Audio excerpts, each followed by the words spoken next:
오늘 함께 하시는 하나님의 말씀은 에스겔서 1장 4절에서부터 14절 말씀입니다. 에스겔서 1장 4절에서 14절 말씀. 에스겔서 1장 4절에서 14절 말씀 받들어 읽겠습니다. 내가 보니 북쪽으로부터 폭풍과 큰 구름이 나오는데 그 속에서 불이 번쩍번쩍하여 빛이 그 사방에 비치고 그 불 가운데 단쇠 같은 것이 나타나 보이고 그 속에서 네 생물의 형상이 나타나는데 그들의 모양이 이러하니 그들에게는 사람의 형상이 있더라. 그들에게선 각기 네 얼굴과 네 날개가 있고 그들의 다리는 고준 다리요 그들의 발바닥은 송아지 발바닥 같고 빛낸 구리같이 빛나며 그 사방 날개 밑에 각각 사람의 손이 있더라. 이 생물의 얼굴과 날개가 그리하니 날개는 다 사람이며 갈 때는 돌이키지 아니하고 일제히 앞으로 곧게 행하며 그 얼굴들의 모양들은 넷이 아픈 사람의 얼굴이요 넷의 오른쪽은 사자의 얼굴이요 넷의 왼쪽은 소의 얼굴이요 넷의 뒤쪽은 독수리의 얼굴이니 그 얼굴들이 그리하여 그 날개는 들어 펴서 각기 둘씩 서로 연하였고 또 둘이 몸을 가렸으며 영이 어느 쪽으로 가며 그 생물들도 그대로 가되 돌이키지 아니하고 일제히 앞으로 곧게 하며 또 생물들의 모양을 타는 숯불과 횃불의 모양 같은데 그 불이 그 생물 사이에서 오르락 내리락 하며 그 불은 광채가 있고 그 가운데에서는 번개가 나며 그 생물들은 번개 모양 같이 왕래하더라. 아멘.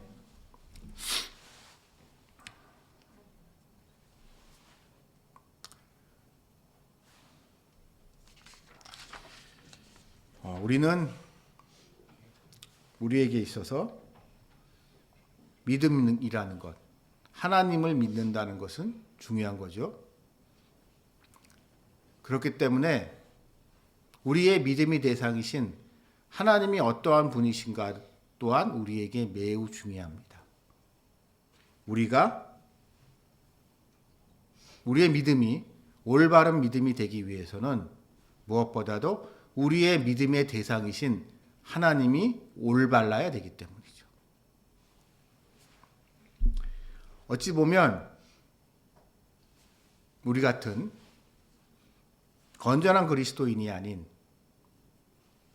무신론자들은 말할 것도 없고 이단 사이비 같은 걸 믿는 사람들을 보면 믿음 자체는 우리보다 더 좋아 보일 때가 있습니다. 어쩌면 저렇게 맹목적으로 믿을 수 있을까?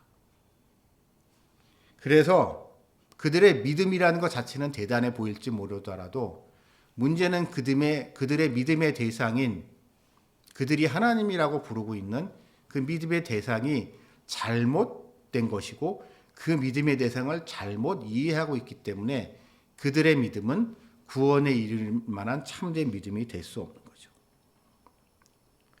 근데 우리는 우리의 믿음의 대상인 하나님에 대한 우리의 생각을 제한하는 경향이 있습니다. 특별히 그것은 우리의 문화권에서 신앙을 떠나서 우리가 익숙한 우리의 문화권에서의 어떠한 초월자에 대한 신에 대한 그 문화권의 특성이 우리가 믿는 우리가 기독교를 믿을지라도 그 한계를 벗어나기가 매우 어렵습니다. 왜냐하면 우리는 그러한 고정관념 속에서 하나님을 이해하기 때문이죠. 예를 들어서 여러분 우리가 전도하러 다닐 때요. 전도를 할 때, 선교를 할 때 이슬람 사람들하고 얘기를 하다 보면 이슬람 사람들 중에도 좋은 사람들이 많이 있어요. 우리가 무슬림들하고 되면 이렇게 이제 과격한 테러리스트 이런 이미지가 강하지만 또 얘기하다 보면 또 나름 이제 좀 괜찮은 사람들 지식이 있고 대화가 통하는 사람들도 분명히 있습니다만 이슬람들과의 대화에서 넘을 수 없는 참 벽으로 느끼는 게 그들이 생각하는 신의 모습, 신이란 이래야 된다.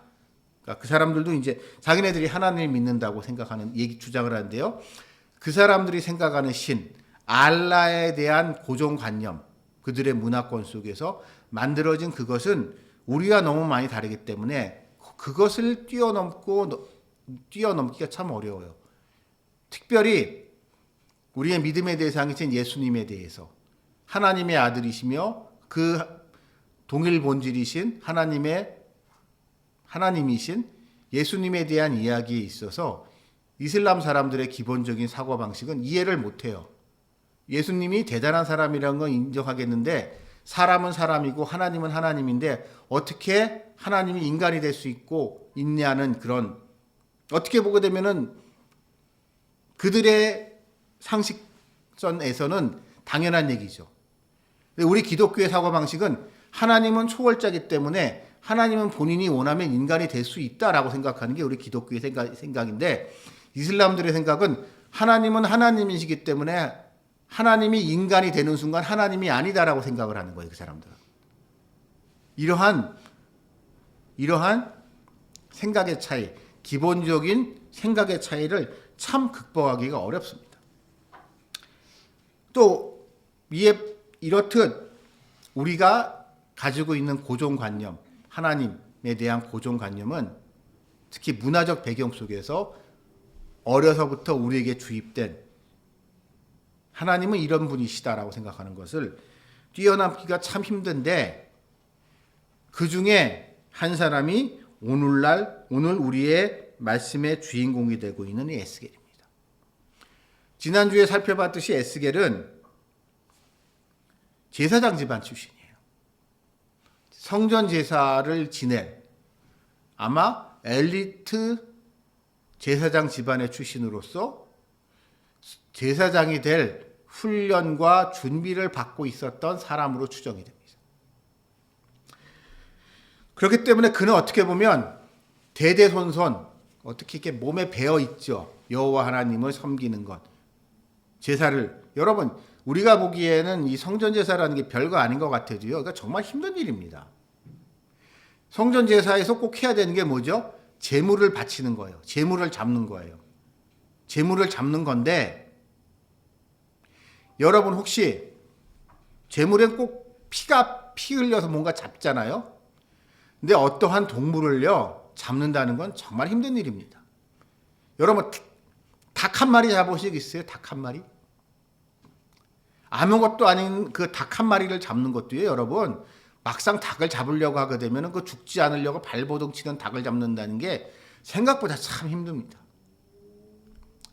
하물며 성전에서 제사를 지낼 때 양, 소, 특히 황소 같은 거를 잡는다고 생각을 해보세요.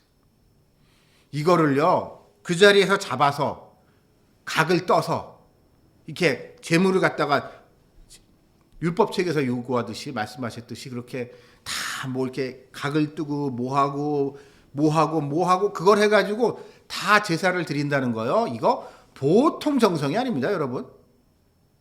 더군다나 지금같이 칼이 발달했던 시대가 아니거든요. 칼이.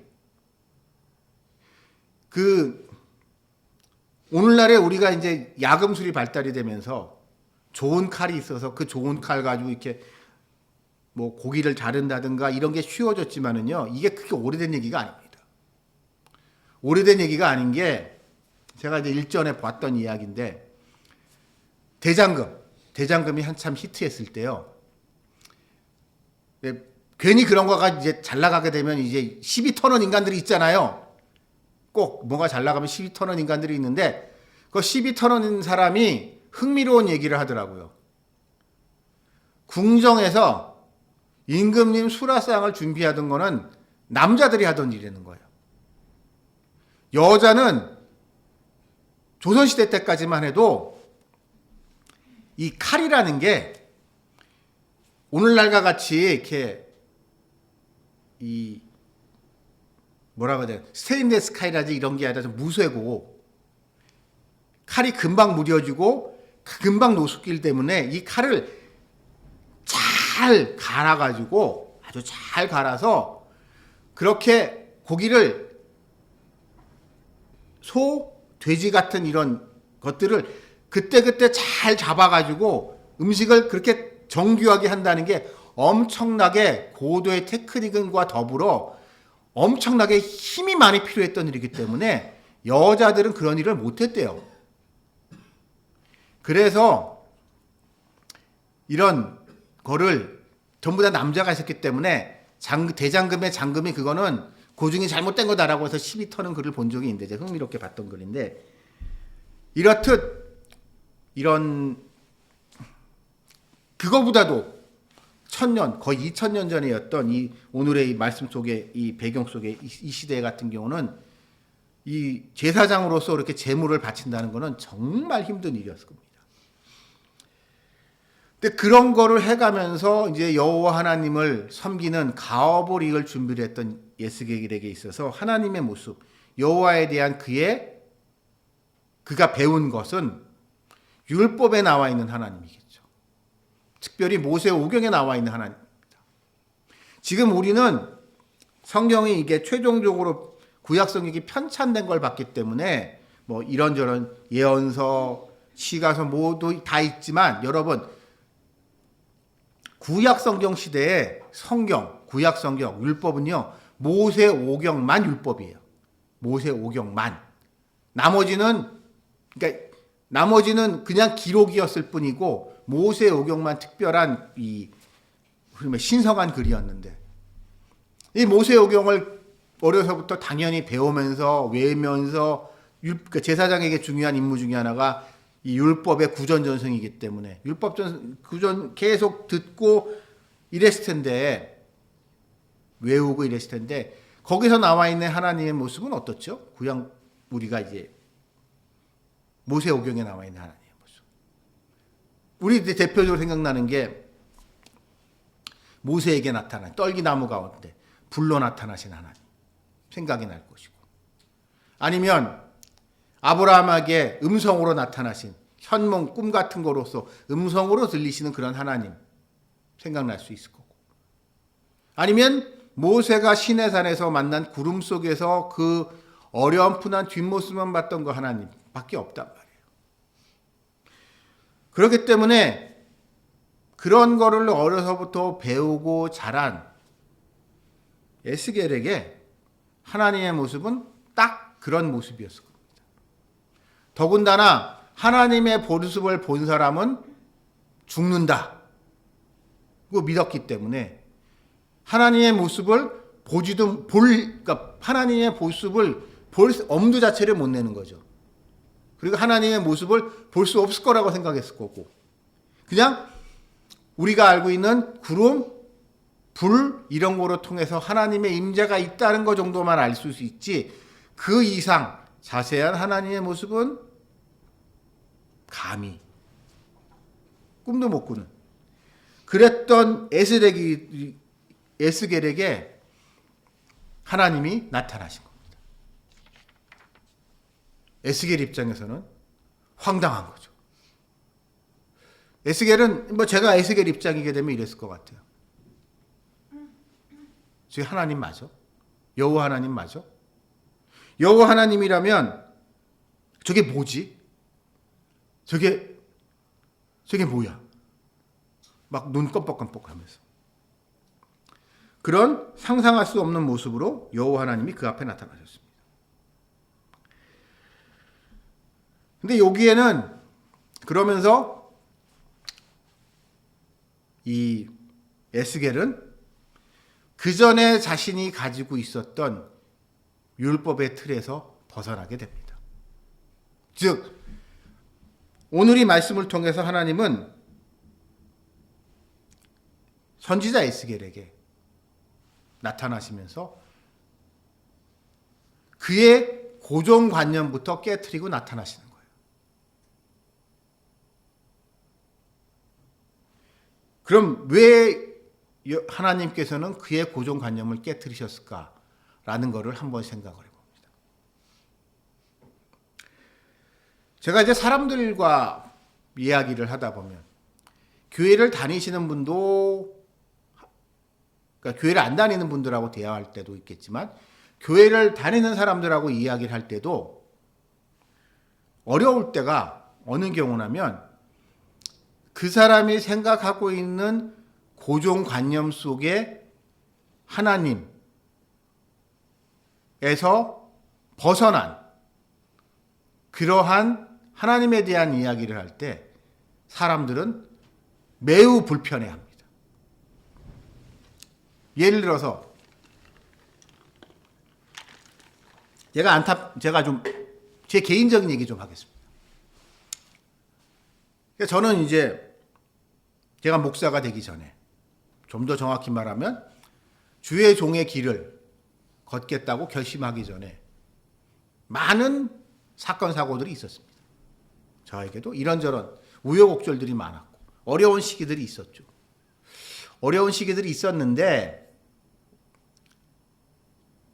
제가 마지막으로 결단할 때 마지막으로 이제 신학교로 가서 이제 주의 종의 길을 가야 될까 말까 막 마지막 고민을 하면서 마지막 결단할 때 이제 금식을 했는데요. 3일 금식을 하고 그날따라 그때는 이제 특별한 시간이었기 때문에 제가 이제 하나님한테 금식을 하면서 그때는 특별히 물도 마시지 않고 3일 금식을 했습니다. 사람이요, 밥을 안 먹는 것도 힘들지만은요, 물을 안 마시는 거는 더 힘들더라고요.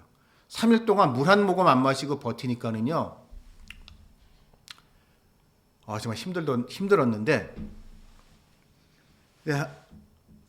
하나님의 은혜로 이제 3일째 되던 날, 이제 딱 하나님과 이제 뭐라고 해야 되나, 이렇게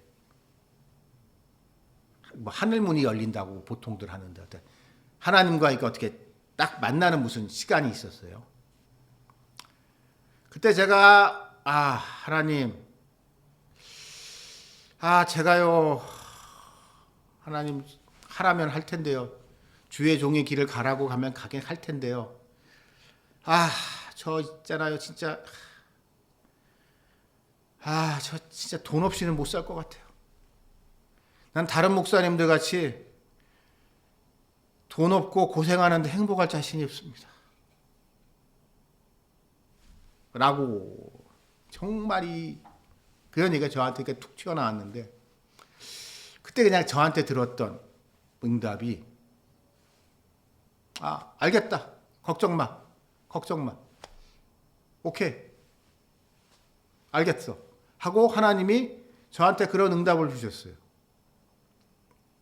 그러고 난 다음에 제가 신학을 하고 신학교로 가서 이게 지금까지 왔는데 지금까지 오면서 이런저런 우여곡절들이 많았습니다만은 한 가지 분명한 건 돈 문제 때문에 그렇게 고민했던 적은 없어요. 그냥 저에 대해서 이상하게 생각할 수도 있겠지만 어쨌든 돈 문제는 하나님이 이제 먹고 사는 문제에 대해서 하나님이 정말 넉넉히 부족함 없이 하나님이 채워주셨는데 제가 참 이 이야기를 갖다가요 꺼내기가 부담스럽습니다. 제가 이 얘기를 꺼내기가 되게 부담스러워요. 특히 공개적으로 다른 이제 교회 안 다니는 사람들은 뭐 이 얘기를 해도 별로 반응이 없는데 교회 다니는 사람들한테 이 얘기 꺼내면은 무지하게 불편해하는 사람들이 있어요. 특히 본인이 경제적으로 힘든 사람들한테. 하나님이 불공평하다는 거예요. 하나님이 그런 게 어딨냐요? 하나님은 가난한 자의 하나님이 아니에요. 하나님이 너 혼자 잘 먹고 잘 살게 해줄 그런 하나님이에요. 그러면서 그 얘기를 꺼낼 때 하도 반응들이 안 좋아서 어느 순간부터 이 얘기 잘 안 꺼냅니다. 근데 제가 오늘 이 예배 시간에 이 얘기를 꺼내는 건 그런 사람들, 저에게 제가 얘기 꺼낼 때 불편한 반응을 보이는 사람들은 결국 하나님을 제안하는 거예요. 자기가 생각하는 뭐에서 가난한 자는 복이 있나니. 그럼 예를 들어서 그런 식으로 민중신학 같은 그런 분위기라고 해야 되나? 그런 부분도 있어요. 그런 부분 부인하지 않습니다만 그게 전부는 아니거든요. 근데 교회를 다니면 어떻게 보면 교회를 오래 다닌 사람들일수록 자신의 확신 속에서 교회를 다닌 사람들일수록 자신의 생각나는 그 확신의 틀을 벗어나지 못해요.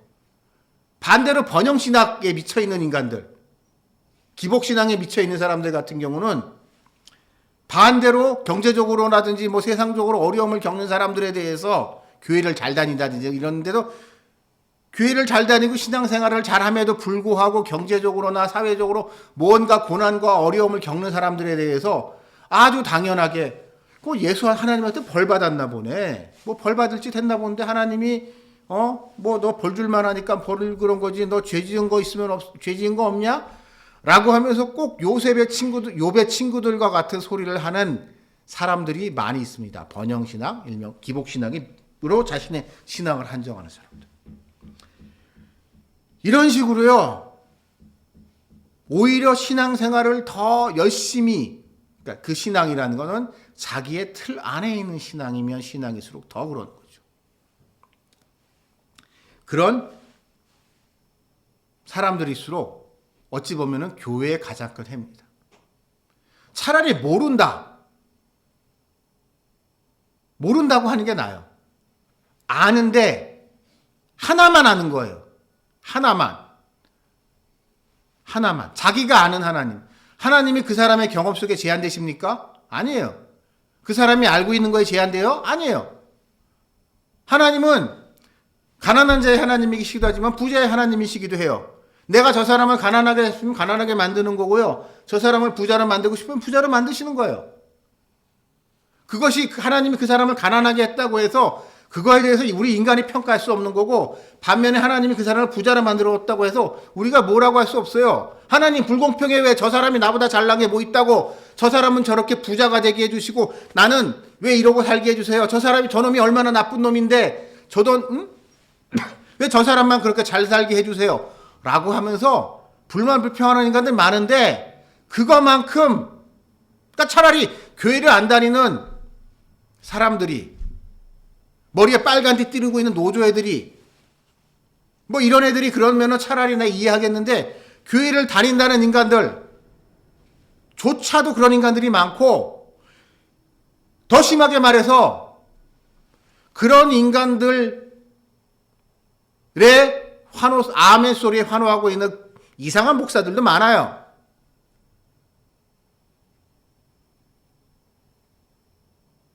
그러면서 결국 헌금 주면 좋아할 거면서. 그렇게 해요, 여러분. 우리가 그렇기 때문에 우리의 신앙이 온전해지기 위해서, 지금의 이 알을 깨고 나오기 위해서는 어떠한 충격이 우리한테 필요할 수 있습니다. 우리가 잘 믿는다고 하지만 우리가의 믿음이, 잘 믿는다고 하는 믿음이 하나님이 보시기에 영 마음에 들지 않는다. 야, 내가 그런 모습도 있지만 그게 내가 다는 아니야. 나는 너의 생각에 제한받는 사람이 그런 존재가 아니야. 그러기 위해서 오늘 이 모습으로 이렇게 나타났습니다. 오늘 이 모습 속에 보게 되면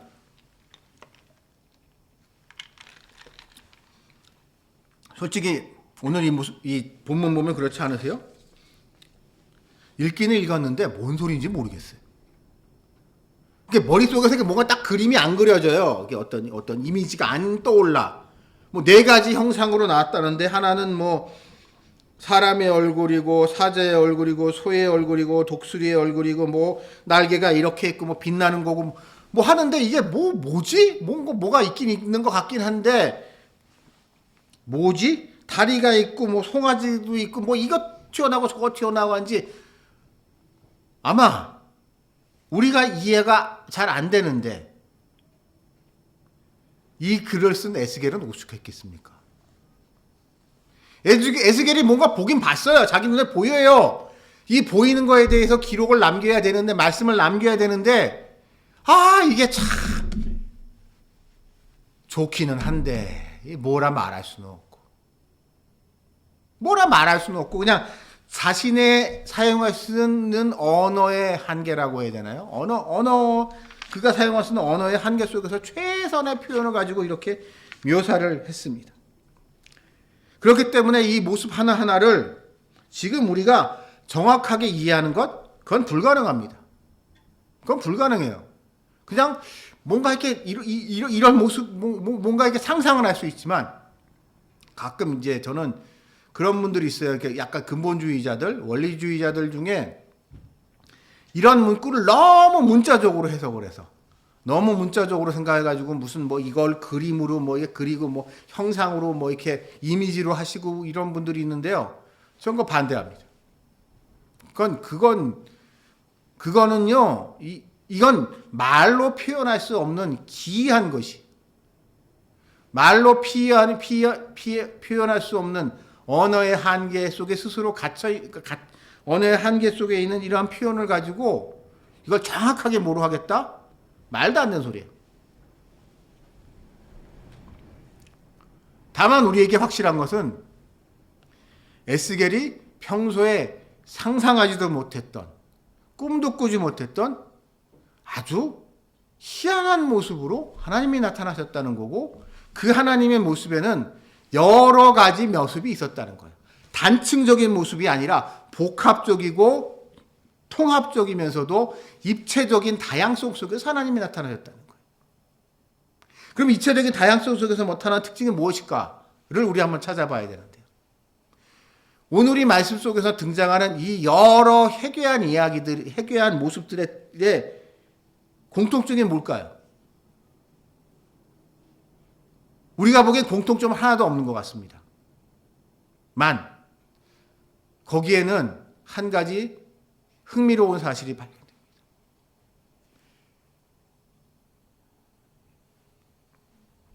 이 모습은 어찌 보면 그 시대 고대 중동 지역, 이스라엘이 살고 근동 지역, 레판트 지역에 있었던 여러 민족과 여러 나라들에서 섬기는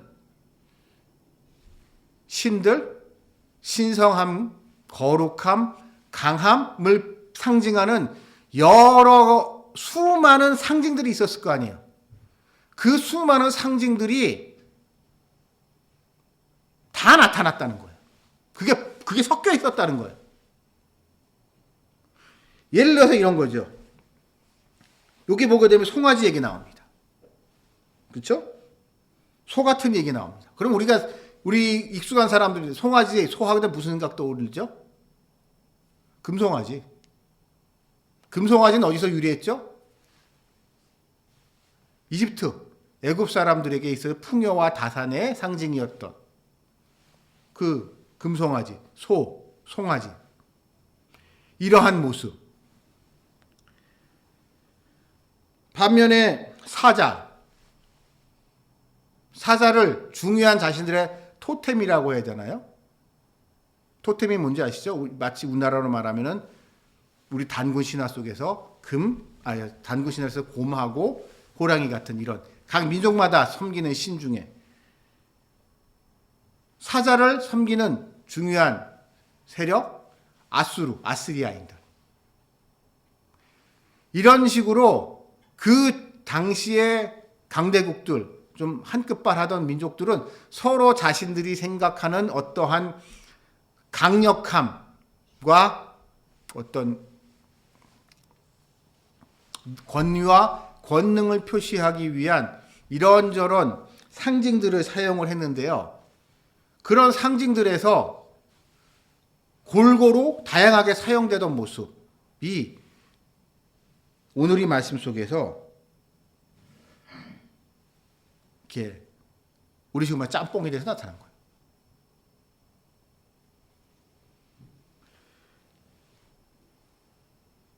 그렇기 때문에 어찌 보면 이 말씀을 이 말씀 속에 에스겔 그 형상을 처음 봤을 때 에스겔의 입장에서는 더 힘들었을 겁니다. 왜냐하면 그 하나님의 형상 속에 나타나 있는 모습이 저거는 아수르 사람들 모습인데 저거는 애굽 사람들의 모습인데, 저거는 두로 사람들의 모습인데, 저거는 바빌론 사람들의 모습입니다. 내가 믿는 저게 진짜 여호와 하나님이라 그러면 내가 모세오경에서 선지자 모세가 가르쳐줬었던 그 말씀 속에 나타났었던 하나님과 같은 그런 모습이어야 되는데, 예를 들어서 오늘 이 말씀 속에서 불의 형상이라든가 이런 거는 편안했을 거예요.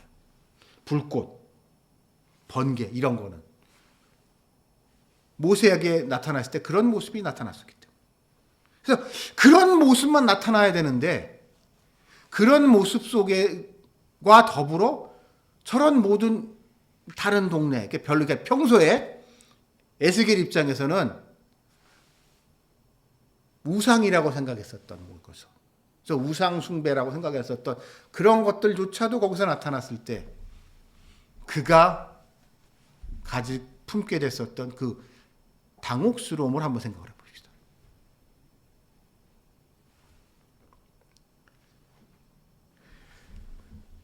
저는 그렇기 때문에 오늘 이 말씀과 이 앞으로 말씀 이어지는 이 에스겔서 속에서 하나님이 우리에게 주시는 중요한 가르침이 있습니다.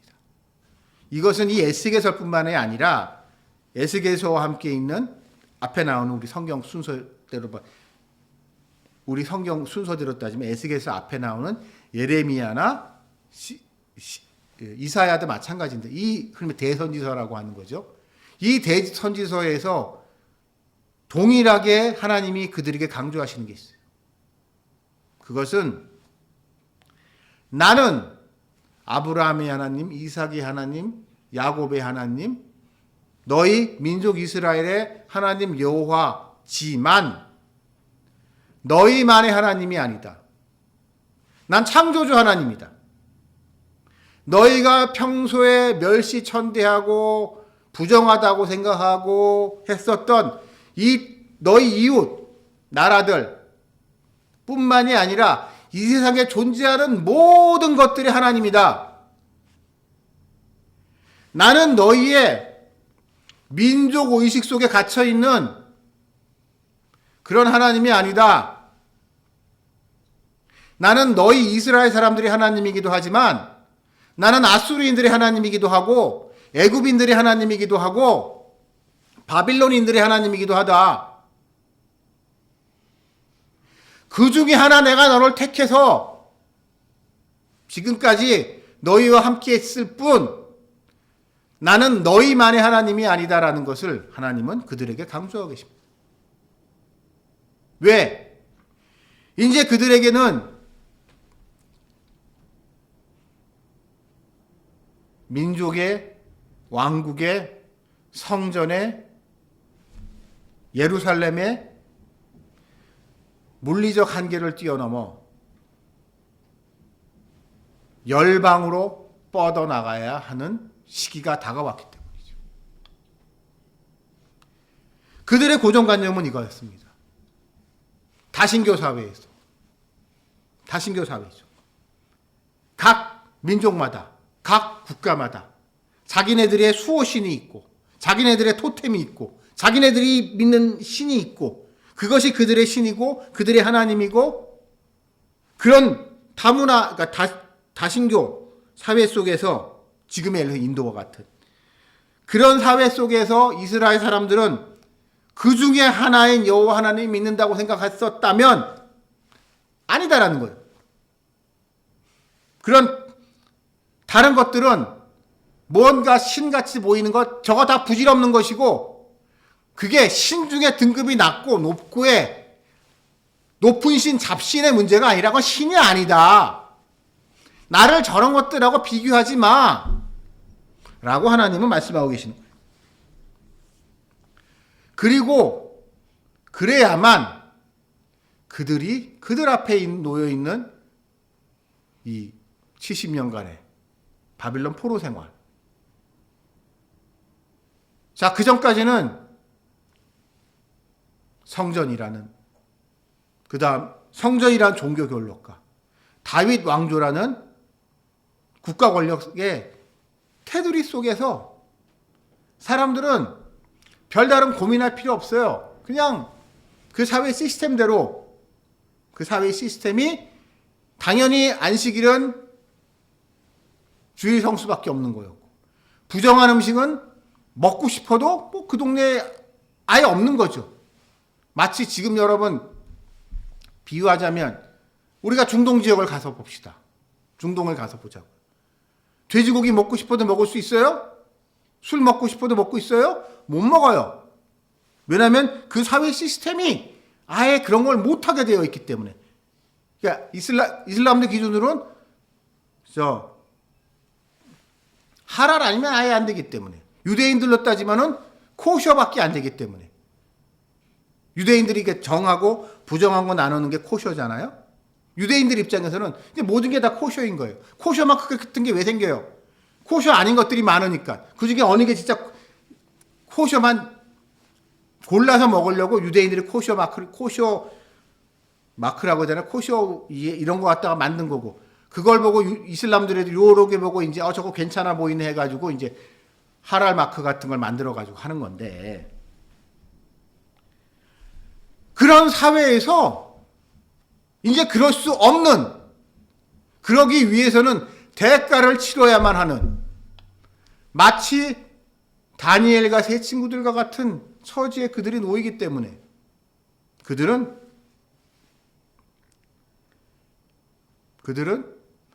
이전과 같이 그런 단순하고 순진한 속의 생각을 가지고 하나님 믿는다는 것이 불가능해졌기 때문에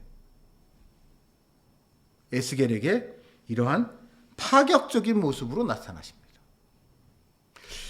저는 이 모습을 우리 삶 속에서 한번 생각을 해봅니다. 우리 그리스도인들, 이 시대를 살아가는 그리스도인들, 우리가 살아가는 이 시대는 세속주의 사회입니다.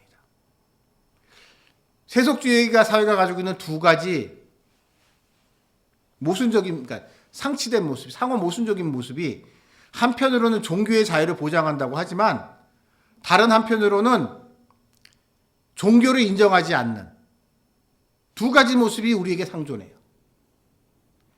일요일날 교회 간다고 하게 되면은 일요일날 교회 가는 것, 일요일날 이제 내가 이제 주일날 교회를 가려고 하게 되면 제도적으로 우리의 성수주의를 보장하는 것 같은 그런 사회 시스템이 되어 있는 것 같지만, 또 다른 한편으로는 우리가 신앙생활을 할 때 무언가를 포기하기를 강요받을 때가 있습니다. 아이러니하게. 그러한 선택의 기로 속에서 우리 그리스도인들은 우리의 믿음을 증거해야 되는 경우들이 많이 있죠. 어찌 보면 정도 차이는 있지만 바빌론 포로기의 이스라엘 사람들하고 처지가 비슷한 거예요. 정도 차이는 있지만. 그전에는 제도화된 신앙이었다면 우리에게 요구되는 것은 결단에 의한 종교의 자유가 주어졌다는 것은 그만큼 우리에게 더 많은 책임이 주어졌다는 것이고, 그 책임을 감대할 결단을 요구하는 거죠.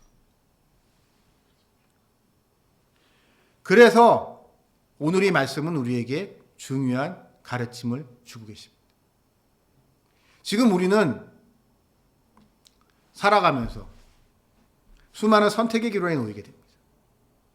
그 선택의 기로 중에 우리의 가장 큰 고민은 이것이 하나님의 뜻인가? 저게 하나님이 맞으신가? 라는 그러한 선택의 기로에 놓인 우리들에게 결단을 촉구하시죠. 그것을 통하여 우리의 믿음이 참된 믿음인 것을 증거할 것을 요구하고 있습니다. 그러면 그때 우리에게 중요한 기준이 무엇일까요? 우리 오늘 이 말씀 속에서 우리에게 중요한 교훈을 가집니다. 역설적일 수 있지만 한편으로는 우리가 믿고 있는 하나님을 붙들라는 것과, 그러나 나의 고정관념에 얽매이지 말라, 이 두 가지 모순된 것 같긴 하지만 그러나 하나님이 오늘 이 선지자 이사야에게 은혜를 베푸셔서 그에게 이러한 하나님의 모습을 볼 수 있게 하셨던 은총을 베푸셨던 그 하나님이 우리에게도